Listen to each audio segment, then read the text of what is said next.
Japón es un país insular y, como tal, tiene una cultura naval muy arraigada. En el país nipón se comienza a ver la necesidad de construir una flota defensiva tras los intentos de invasión de los mongoles en el siglo XIII desde las costas chinas.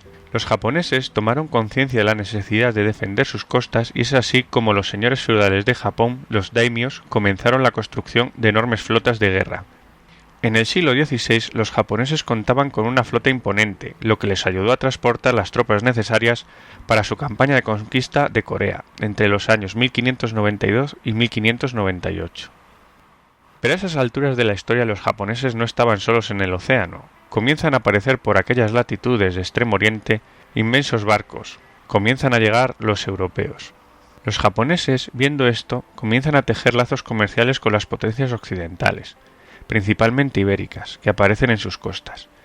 En este contexto, y para desarrollar sus relaciones con el resto del mundo, un daimyo, un señor feudal de la región de Sendai, con asesoramiento de técnicos españoles, decide construir un barco de estilo occidental, el conocido como Datemaru, la réplica de un galeón español del siglo XVII, que realizará una de las singladuras más curiosas de la historia, llevando una embajada japonesa a tierras americanas, para que desde allí la comitiva pudiera pasar a Europa. Este tipo de hazañas demuestra que, accediendo a una tecnología superior, los japoneses eran capaces de construir barcos punteros similares a los europeos. En el siglo XVII, debido a la cada vez mayor influencia religiosa occidental, Japón optó por una política de aislamiento e incluso penó con la muerte la construcción de buques oceánicos. En este contexto, solo mantenía contacto y estaba actualizada de las nuevas tecnologías marineras occidentales a través del enclave holandés de Dejima, cerca de Nagasaki. Ya en el siglo XIX, la aparición de los conocidos como barcos negros de bandera norteamericana del comodoro Matthew Perry en la bahía de Tokio en julio de 1853 fue una verdadera convulsión política para el régimen del shogunato. La presencia de los buques de guerra condicionaron las negociaciones y forzaron la apertura de una serie de puertos para el comercio exterior, lo que hizo peligrar la política aislacionista de Japón. Esto iba a producir un verdadero terremoto político en el país. Ante esta situación, el gobierno nipón decidió hacerse con una serie de buques modernos, y es así como compra al gobierno holandés, asentado en las colonias de lo que actualmente es Indonesia, los primeros buques de guerra. La presión occidental fue más y más grande, con numerosas actuaciones e intervenciones bélicas por parte de las marinas occidentales en las costas japonesas para forzar acuerdos comerciales. En esta tesitura, que estaba cambiando rápidamente la economía de la sociedad japonesa, el gobierno nipón envió una serie de marinos a entrenarse en las academias navales occidentales. Esto, junto a la compra de las primeras unidades navales modernas, fueron el germen de una flota que, siendo la más joven del mundo en aquel entonces, alcanzaría cotas de gloria nunca soñadas.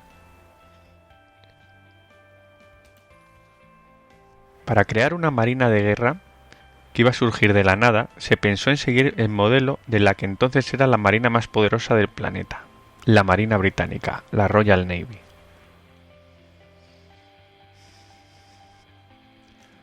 En 1871 se enviaron 12 guardamarinas escogidos para estudiar en el Royal Naval College de Greenwich. Entre ellos se encontraba Heidahicho Togo, una de las grandes figuras navales japonesas. El choque cultural de estos jóvenes en la Inglaterra victoriana fue brutal, pero cumplieron con su cometido, aprendiendo las modernas técnicas de combate naval. Además, el gobierno japonés encargó a astilleros británicos la construcción de modernos buques de guerra. Uno de ellos, el Hiei, fue llevado a Japón por el propio Togo. Hacia la década de los 90 del siglo XIX, la situación interior de Japón se había estabilizado bastante. Es por ello que el gobierno japonés pone sus ojos en el exterior para asegurarse una zona de influencia que en esos momentos era monopolio de los países occidentales. La primera víctima de la agresiva política japonesa fue su vecina China. Antes de una declaración formal de guerra, una escuadra de 3 navíos japoneses atacaron un convoy de la marina china que se dirigía a Corea. Togo en esta acción se encontraba al mando de un crucero como capitán, y según fue pasando la guerra fue ganando reconocimiento, y al final de la contienda acabó con el cargo de contraalmirante. Japón victorioso conseguía en este conflicto Corea, Taiwán y las Islas Pescadores, y se sentía con suficiente fuerza para poner sus ojos en otra presa. esta vez una nación occidental, el Imperio ruso. El gobierno eligió a Togo para llevar a cabo la tarea de preparar una flota para enfrentarse con la poderosa armada rusa. Togo tenía ante sí una tarea titánica, pero la llevó a cabo con gran eficacia, comprando lo mejor que se podía obtener en aquella época con dinero, principalmente barcos con coraza Krupp y maquinaria británica. Además, los japoneses adoptaron, en lo que se refiere a la artillería, el shimose, un potente explosivo para los proyectiles de la flota. Las hostilidades se abrieron el 8 de febrero de 1904. La armada japonesa contaba entonces con 6 acorazados, 6 cruceros acorazados, 19 destructores y 16 torpederos. Sin declaración previa de guerra, ese día 8 Togo atacó Port Arthur, con una acción liderada por los torpederos. Una acción que no logró destruir un gran número de unidades. Pero lo que sí logró fue embotellar a la flota rusa dentro de la rada del puerto, teniendo por tanto la armada japonesa la iniciativa estratégica, y pudiendo trasladar sin molestias las tropas desde las islas japonesas hasta China y Manchuria. El cerco a Port Arthur fue una batalla de desgaste, tanto terrestre como marítima. Proliferaron las minas submarinas, que provocaron graves pérdidas en las dos escuadras, como fue el caso del acorazado Petropavlov el 13 de abril, donde además falleció el almirante Makarov, aumentando ese mismo mes de abril las pérdidas rusas con otras 6 unidades que se fueron a pique. En el mes siguiente le tocó el turno a los japoneses, que perdieron los acorazados Yashima y Hatsuse, además de un crucero acorazado y un destructor. El 10 de agosto, la flota rusa intentó romper el cerco y dirigirse hacia Vladivostok.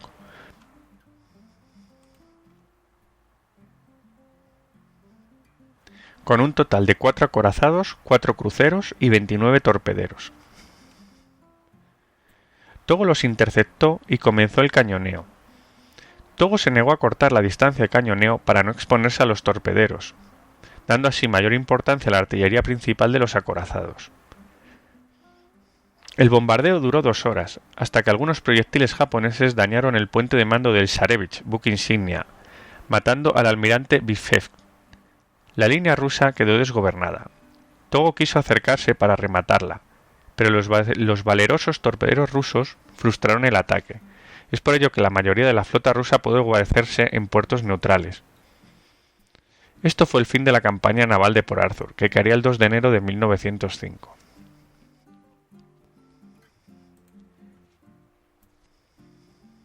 Pero aquí no acababa la guerra. 7 acorazados, 2 cruceros, 7 destructores y 9 auxiliares de la flota del Báltico, además de una panoplia de buques menores, se dirigían en un alucinante viaje desde el Báltico al mando del almirante Roncesvalles.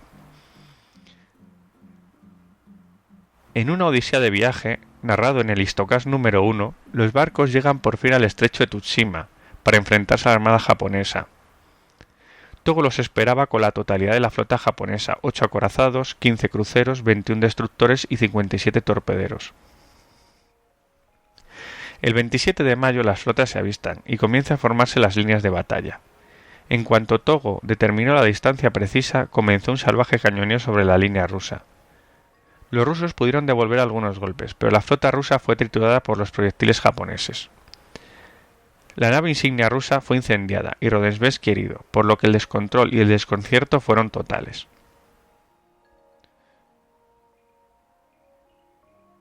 Cuando se aclaró el humo de la batalla, la victoria había sido total para los japoneses. De los 38 barcos rusos que se internaron en el estrecho de Tsushima, habían sido hundidos o capturados 27. Los japoneses perdieron solo 3 torpederos. Los rusos perdieron 4.300 hombres y más de 500 fueron hechos prisioneros, por 117 muertos japoneses y 400 heridos.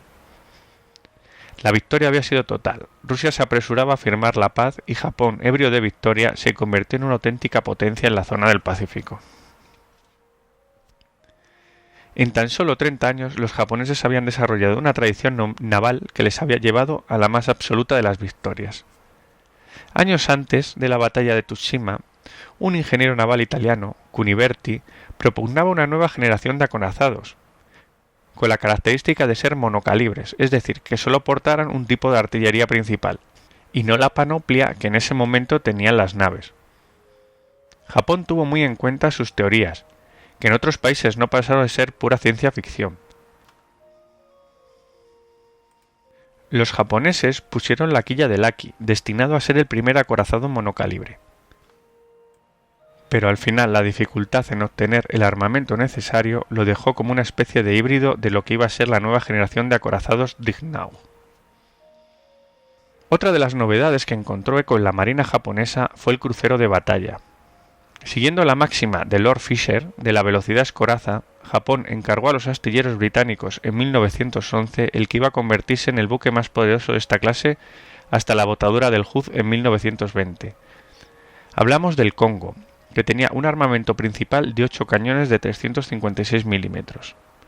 Tras el Congo, votado en 1913, entraron en servicio el Hiei en 1914 y el Haruna y Kirishima en 1915.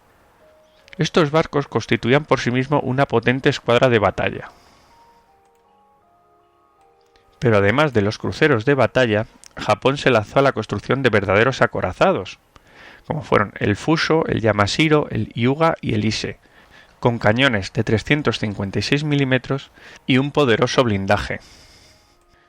Además, durante la Primera Guerra Mundial, construyó los Nagato y Mutsu, con 8 cañones de 410 milímetros cada uno.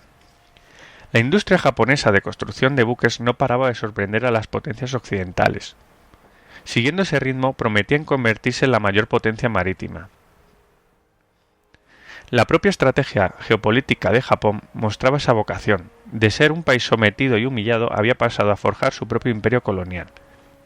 Su entrada en la Primera Guerra Mundial le proporcionó las colonias alemanas del Pacífico, permitiendo extender su imperio aún más.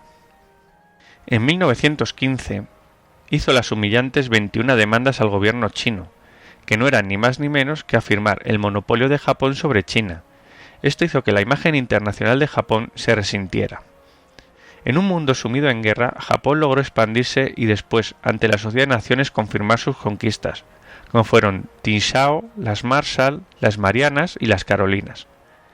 Pero pasó a ser considerada una nación peligrosa.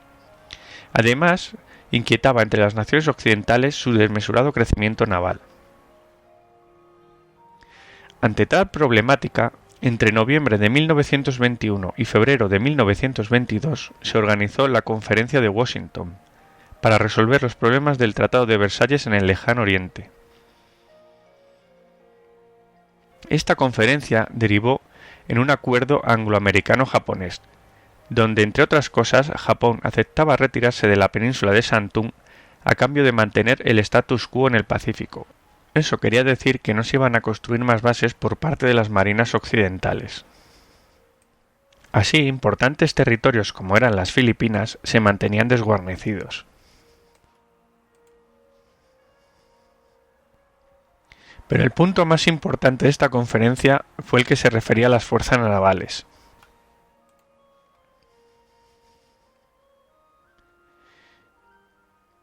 En este punto se hizo una correlación de 5-5-3, donde Japón nunca podría alcanzar a Estados Unidos ni Gran Bretaña, aunque su gobierno sabía que nunca lo iba a lograr.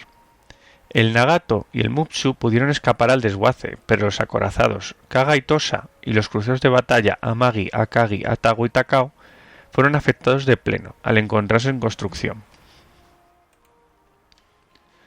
El Takao y el Atago fueron desguazados en gradas, mientras el Amagi y el Akagi pasaban a convertirse en portaaviones, y el Kaga fue destinado al desguace, mientras que el Tosa fue utilizado como pontón experimental para la artillería. En lo que respecta a las fuerzas aeronavales, Japón ya había fletado un pequeño portaaviones, el Hosho, pero el casco del Amagi le permitía construir un portaaviones 5 veces más grande. Pero el terremoto de Kanto de 1923 afectó de tal manera al casco que tuvo que ser desguazado y sustituido por el del Kaga. Por tanto, el Kaga y el Akagi formaron la primera escuadra de portaaviones de la flota combinada japonesa, la Rengo Kentai. Otra clase de barcos, los conocidos como las chicas para todo, los cruceros, también fueron debidamente valorados dentro de la Armada japonesa. Cruceros modernos como los Tenryu o los Kuma o los más perfeccionados de la clase Nagara fueron votados mientras se firmaba el Tratado de Washington, lo que obligó a los ingenieros japoneses a hazañas tales como meter cañones diseñados para buques de 5.000 toneladas en algunos con la mitad de tonelaje. Entre 1927 y 1928 aparecen los primeros cruceros pesados, de 10.000 toneladas, con 10 cañones de 203 milímetros. En vez de los 8 que normalmente llevaban los buques de este porte. Estos buques causaron una gran admiración. Emulando las innovaciones en la flota de cruceros, también se incorporaron entre 1918 y 1930 6 nuevas clases de destructores, esos elementos de la flota que tenían una gran polivalencia a la hora de llevar a cabo sus misiones. Fue la última clase de destructores, los Fubuki, los que se convirtieron en la norma para todos los desarrollos posteriores de este tipo de buques, con un armamento de 6 cañones de 127 milímetros y 9 lanzatorpedos. Para aumentar la fuerza letal de estos buques, se adoptó el torpedo del tipo 93, de propulsión por oxígeno, conocido como Long Lanes, y que tuvieron un devastador resultado para los americanos en el ataque a Pearl Harbor. En lo que respecta a la política, el gobierno japonés fue cayendo más y más en manos de los militaristas, inaugurando hacia 1930 lo que se conoce como el periodo Kurai-Tanima, el Valle Oscuro, que acabó con los sucesos de la Segunda Guerra Mundial. Todo comenzó en la Conferencia de Desarme Naval de Londres de 1930. El problema fue la flota de submarinos, donde Japón pretendía tener unas 78.000 toneladas, mientras que la conferencia fijó una paridad de 57.700 toneladas para todas las potencias.